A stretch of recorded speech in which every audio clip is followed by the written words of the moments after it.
আমি ভিক্ষা করে ফিরতেছিলেম গ্রামের পথে পথে। তুমি তখন চলেছিলে তোমার স্বর্ণরথে। অপূর্ব এক স্বপ্ন সম লাগতেছিল চক্ষে মম। কি বিচিত্র শোভা তোমার, কি বিচিত্র সাজ! আমি মনে ভাবতেছিলেম, এ কোন মহারাজ! আজি শুভক্ষণে রাত পোহালো। ভেবেছিলেম তবে আজ আমারে দ্বারে দ্বারে ফিরতে নাহি হবে।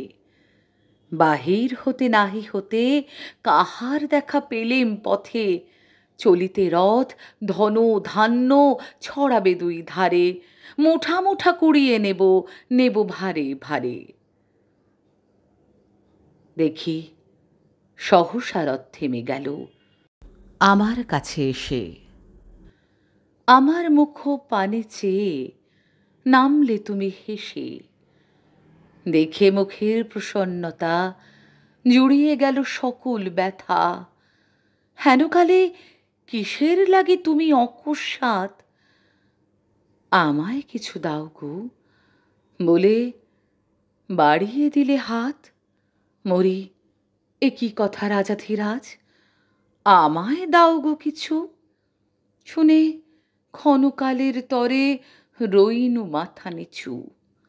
তোমার কি বা অভাব আছে ভিখারি ভিক্ষুকের কাছে?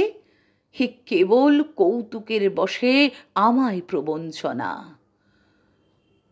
ঝুলি হতে দিলেম তুলে একটি ছোট কণা। যবে পাত্রখানি ঘরে এনে উজাড় করি, এ কি! ভিক্ষা মাঝে একটি ছোট সোনার কণা দেখি। দিলেম যা রাজ ভিখারি রে, স্বর্ণ হয়ে এলো ফিরে। তখন কাঁদি চোখের জলে দুটি নয়ন ভরে। তোমায় কেন দিইনি আমার সকল শূন্য করে?